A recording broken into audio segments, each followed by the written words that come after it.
লোকসভা নির্বাচনের আগে এই নির্বাচনী বন্ড কতটা ভোট বাক্সে প্রভাব পড়বে এই প্রশ্নটা উঠছে। কি মনে করছেন, এর প্রভাবটা কি পড়বে? সাধারণ মানুষ কি বুঝতে পারছে যে আদতে সাধারণ মানুষের ক্ষতি হয়েছে এর ফলে? দেখুন, লোকসভা ভোটে প্রভাব পড়বে কি পড়বে না, এটার মধ্যে আমরা কিন্তু নির্বাচনী বন্ডের ইস্যুটাকে নিয়ে যদি আগলে রাখি, আটকে রাখি, তাহলে বোধহয় ভুল করব।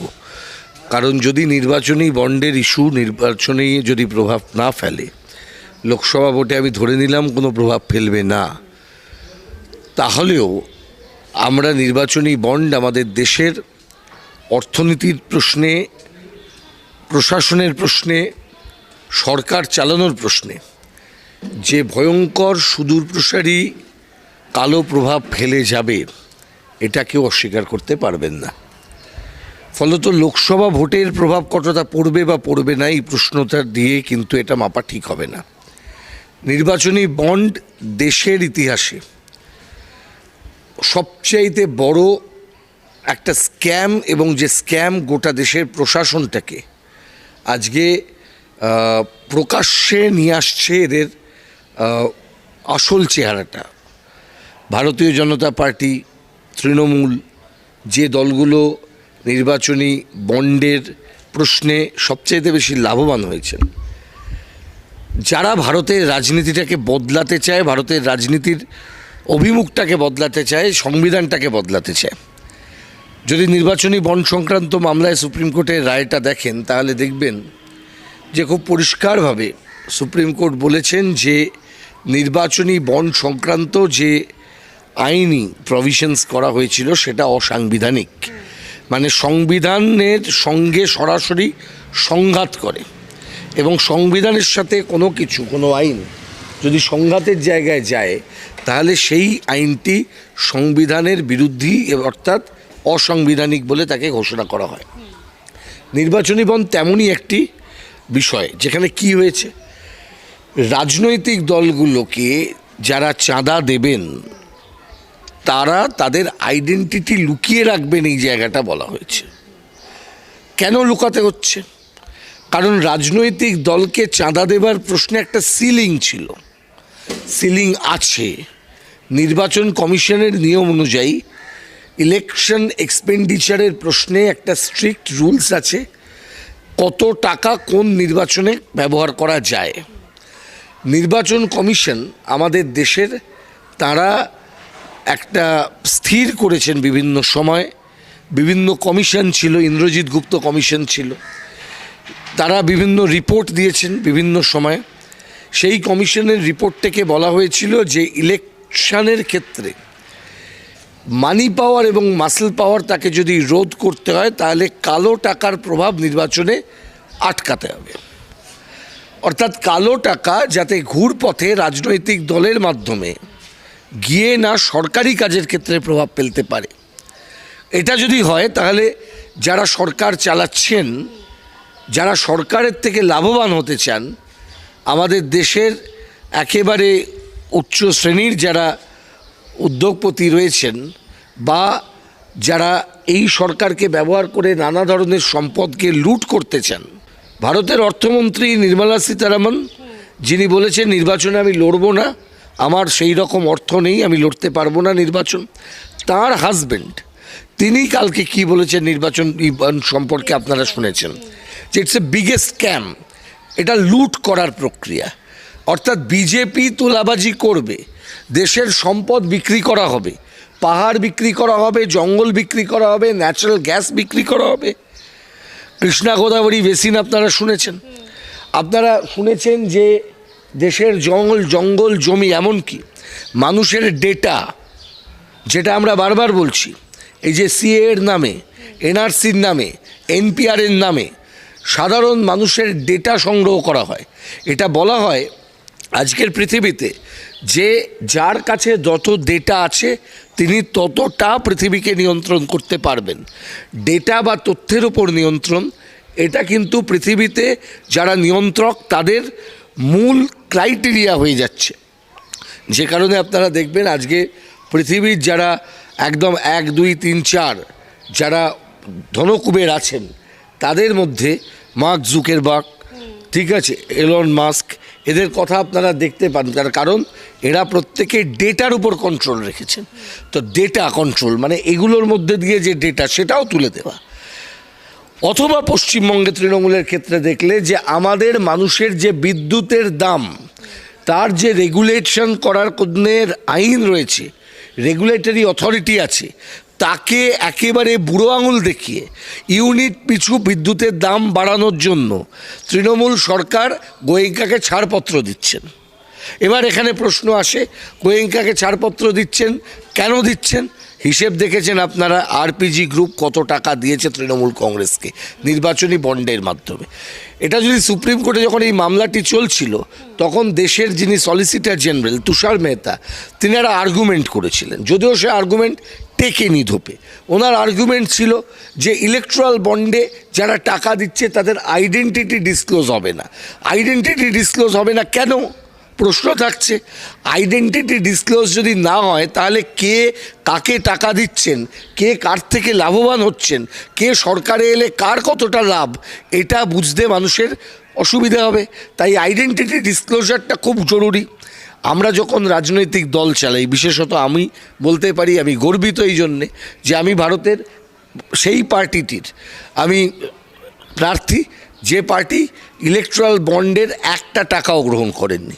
এটা প্রথম নয়, প্রতিবারই এরকম হয় যে নির্বাচন এলে সমস্ত রেকগনাইজড পলিটিক্যাল পার্টিকে বিভিন্ন কর্পোরেট টাকা দেয়। সিপিআইএমের দপ্তরেও 2007-08 এরকম চেক এসেছিল বিভিন্ন কর্পোরেটের কাছ থেকে। আমি খুব গর্বিত এই জন্যে আমাদের পার্টি সেই চেক পত্রপাঠ ফেরত পাঠায়। আমরা কখনোই কোনো কর্পোরেটের টাকায় আমাদের পার্টি চালাই না। আমাদের পার্টি চলে সরাসরি মানুষের কাছ থেকে সংগৃহীত যে দান, যে চাঁদা, যার জন্য আমাদেরকে অনেকে মজা করে মস্করা করে বলে কৌটো নাড়ানোর পার্টি।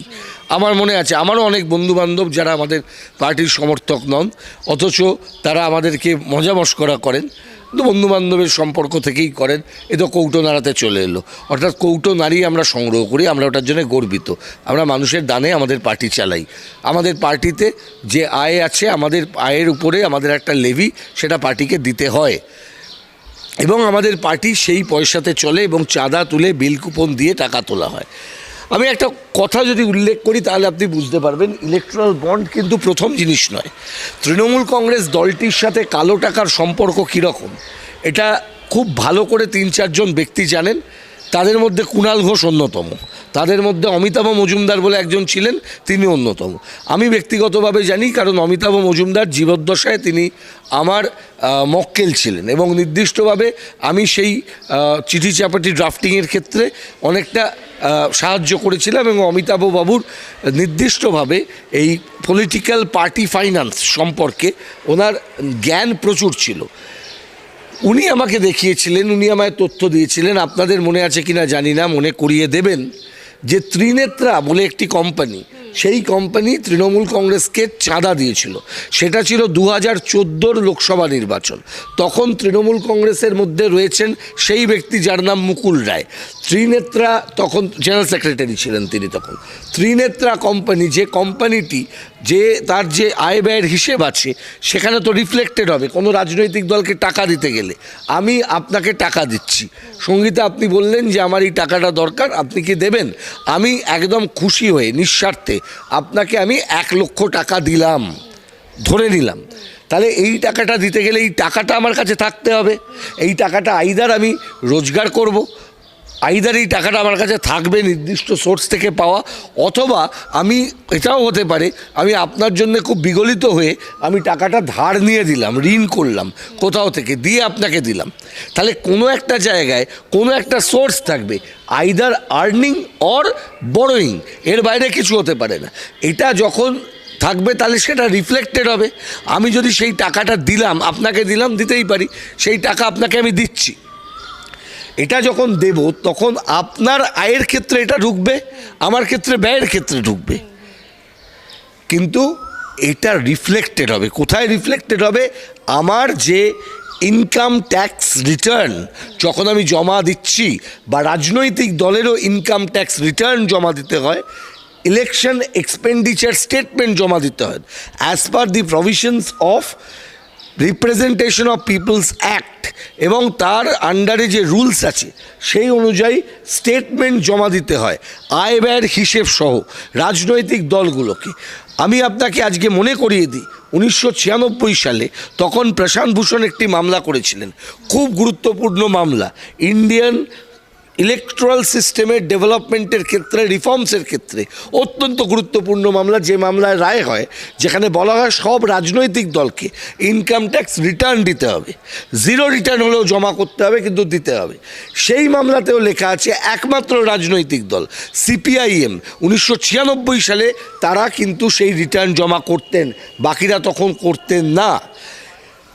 সেই মামলাতেই সুপ্রিম কোর্ট বলে নির্বাচন কমিশনকে, ভারতের নির্বাচন কমিশনকে, যাদের একটি স্বায়ত্তশাসন এবং সাংবিধানিক ক্ষমতা আছে এই প্রসঙ্গে নির্বাচন সংক্রান্ত বিধিনিয়ম বানাবার, তারা যে নিয়ম বানালেন তারা বললেন আর্থিক বিধিনিয়ম। সেই বিধিনিয়ম অনুযায়ী কি প্রত্যেক রাজনৈতিক দল তাদের যে রিটার্ন আয় ব্যয় যেমন ইনকাম ট্যাক্সের কাছে জমা দেবে স্টেটমেন্ট, সেই মতন নির্বাচন কমিশনের কাছে জমা দেবে। তৃণমূল কংগ্রেসকেও দিতে হয়েছিল। আমরা স্টেটমেন্ট স্ক্যান করে দেখিয়েছিলাম। তৃণমূল কংগ্রেস সেই স্টেটমেন্টের ক্ষেত্রে ত্রিনেত্রার কথা উল্লেখ করেছেন, কিন্তু দেখা যাচ্ছে ত্রিনেত্রা যে কোম্পানি, সেই কোম্পানির যখন আমরা সিআইএন দিয়ে, কর্পোরেট আইডেন্টিটি নাম্বার দিয়ে তার ডিটেলস যখন আমরা খুলতে যাচ্ছি, দেখতে পাচ্ছি ত্রিনেত্রা কোম্পানির আয় ব্যয়ের মধ্যে ওই টাকাটা নেই। তাহলে টাকাটা ত্রিনেত্রা কিভাবে দিলেন? কারা ত্রিনেত্রাকে টাকাটা দিতে বলল? এই ক্ষেত্রে তৃণমূল কংগ্রেস দলটির সেই সময়ই জোড়াফুল প্রতীক চলে যাওয়া উচিত ছিল, ফ্রিজ করা উচিত ছিল নির্বাচন কমিশনের, করেননি। আমি নিজে একটা লেখা গণশক্তি পত্রিকাতে 2015-16 সালে একটি লিখেছিলাম পোস্ট এডিটোরিয়ালে, তৃণমূল কংগ্রেসের কালো টাকা এবং নির্বাচন কমিশনের ভূমিকা। এই যে গ্র্যাজুয়াল ইরোশনটা হচ্ছে, এটা কিন্তু ভয়াবহ। রাজনৈতিক দলগুলোকে আজকে কর্পোরেট দখল করতে চাইছে, যার জন্য দেখবেন কোটিপতি সাংসদদের সংখ্যা বাড়ছে, কোটিপতি সাংসদদের সংখ্যা বাড়ছে লোকসভায়, সাধারণের কথা বলা ব্যক্তিদের সংখ্যা কমছে। 2009 সালের আগে, এটা আমার কথা নয়, তুমি সঙ্গীতা যদি পি সাইনাথের একটা ইন্টারভিউ দেখো তাহলে বুঝতে পারবে, সেখানে উনি দেখিয়েছেন যে 2009-এর আগের নির্বাচনে এমনকি বড় বড় কেন্দ্রে, মুম্বাই শহরের মধ্যেকার কেন্দ্র, সেখান থেকেও হয়তো কোনো ট্রেড ইউনিয়ন নেতা তিনি জিতে যেতে পারতেন, কারণ মানুষের জোরটা তখন রিফ্লেক্টেড হতো। কিন্তু 9-এর পর থেকে আমরা দেখলাম সারা দেশের নির্বাচনী ব্যবস্থায় রাজনৈতিক দলগুলোকে কর্পোরেট দখল করতে শুরু করে দিল। এটা সাধারণ মানুষের জন্য ক্ষতিকর তো বটেই। তার জন্য রাজনৈতিক দল এমন একটি বিষয় আমাদের দেশে, এটা মাথায় রেখো, রাজনৈতিক দল আমাদের সংবিধান কিন্তু কোথাও ডিফাইন করেননি, কারণ করেননি, তার কারণ রাজনৈতিক দল হচ্ছে জনগণের চিন্তা ভাবনা, চেতনা, আদর্শের আধার। রাজনৈতিক দল বিতর্ক করবে, রাজনৈতিক দল প্রশ্ন তুলবে, রাজনৈতিক দল তাদের বক্তব্য রাখবে, রাজনৈতিক বক্তব্য রাখবে।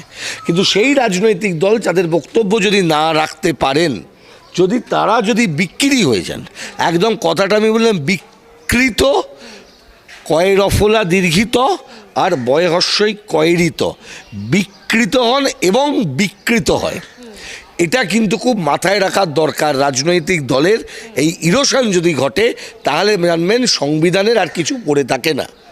তাহলে সিস্টেমটা কিন্তু আমরা আস্তে আস্তে আস্তে আস্তে আমরা দেশটাকে কর্পোরেটের কাছে, বৃহৎ পুঁজির কাছে আমরা কিন্তু পুরোপুরি সারেন্ডার করে দিচ্ছি। 2014 ঘটনা আপনি তুলে ধরলেন, কিন্তু এখনের কথাও যদি আমরা বলি, নির্বাচনী বন্ডে এমন অনেক সংস্থা যারা এই চাঁদা দিয়েছে নির্বাচনী বন্ডের মাধ্যমে, যাদের নেট ওয়ার্থ কম কিন্তু তাদের চাঁদার পরিমাণটা অনেক বেশি। সেটাই তো আমি বললাম, নেট ওয়ার্থ, এই যে ত্রিনেত্রা কোম্পানির কোনো রোজগার ছিল না, তার আয় ব্যয়ের হিসেবের মধ্যে এই টাকা নেই।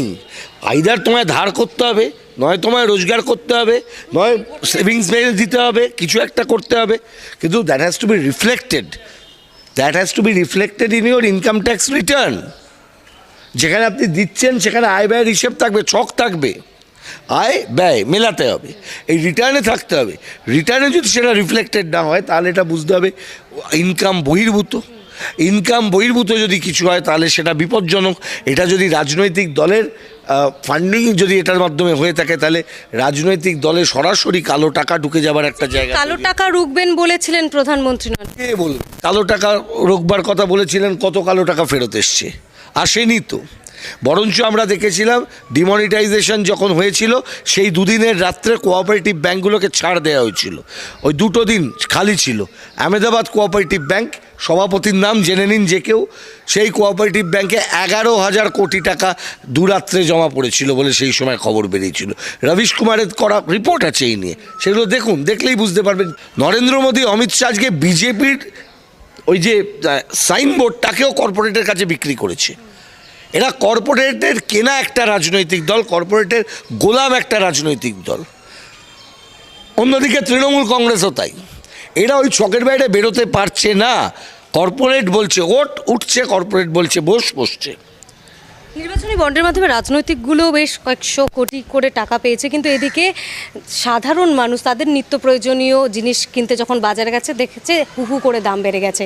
দুধের দাম হোক বা নিত্য প্রয়োজনীয় জিনিস, সাধারণ মানুষ, ওই জন্য তুমি প্রথম প্রশ্নটা যেটা করলে সাধারণ মানুষের উপর এফেক্ট করবে কি করবে না, প্রশ্নটা স্বাভাবিকভাবেই সাধারণ মানুষকে চিন্তা করার জায়গায় নিয়ে যেতে হবে। আমরা যাচ্ছি, সেই কথা বলছি বারবার করে। বামেরা কিভাবে আন্দোলন করবে এর প্রতিবাদে?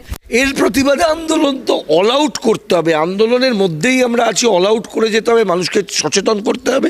এবং এই আন্দোলনের কোনো নির্দিষ্ট পন্থা নেই যেটার জন্য বামপন্থী রাজনীতি, কমিউনিস্ট পার্টির রাজনীতি, আমরা যেরকম পার্লামেন্টারি তেমনি এক্সট্রা পার্লামেন্টারি পলিসিতে বিশ্বাস করি। আমরা বিধানসভায় লড়াই করি, রাস্তার লড়াইও করি।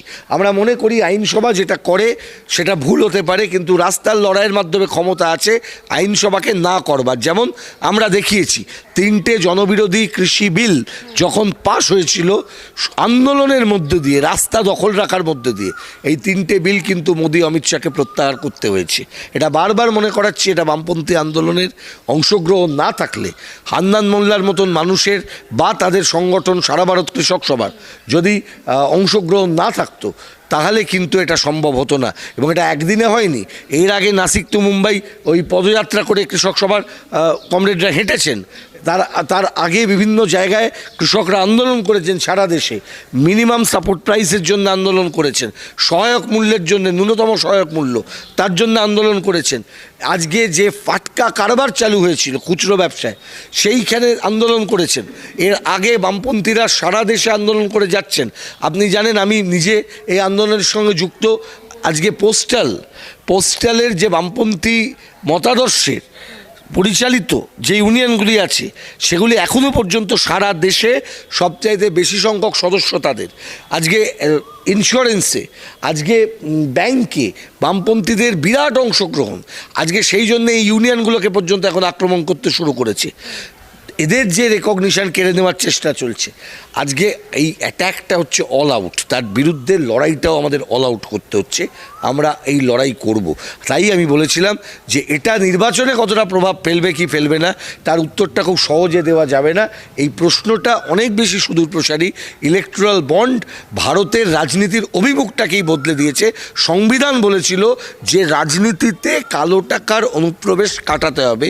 সংবিধান বলেছিল রাজনৈতিক দলকে যদি কেউ টাকা দিতে চান, আপনারা দেখবেন কোম্পানিজ আইন আছে, কোম্পানি আইনে পুরনো আইনে 293 ক, এখন নতুন আইনে আমার এক্ষুনি মনে পড়ছে না যে সেকশন আছে, সেখানে বলা আছে যে কত টাকা সিলিং থাকে। সরকারি কোম্পানি টাকা দিতে পারে না রাজনৈতিক দলকে। নির্বাচন কমিশনের আইনে আছে কত টাকা পর্যন্ত ক্যাশে দেওয়া যায়। হুন্ডি কালেকশন, এই কৌটো কালেকশনের কথা বললাম, হুন্ডিতে কত টাকা পর্যন্ত কালেক্ট করা যায়, এগুলো সার্কুলার আছে। এবং তার বেশি দিতে গেলে আপনি ব্যাংকেও যদি যান 1 লাখ টাকা 2 লাখ টাকা দিতে গেলে আপনাকে দাতার নাম ডিটেলস লিখতে হয়। কেন লিখতে হয়? লেখার কারণটা হচ্ছে ডিসক্লোজার। আপনি কোথা থেকে পেলেন টাকাটা, আপনাকে কেউ হুন্ডি করে পাঠিয়ে দিচ্ছে না তো, কেউ হাওয়ালার টাকা পাঠাচ্ছে না তো, বা আপনি কোনো হাওয়ালার টাকা পাঠাচ্ছেন না তো, কেউ মরিশাস সিঙ্গাপুর রুটে টাকা পাঠিয়ে দিচ্ছে না তো।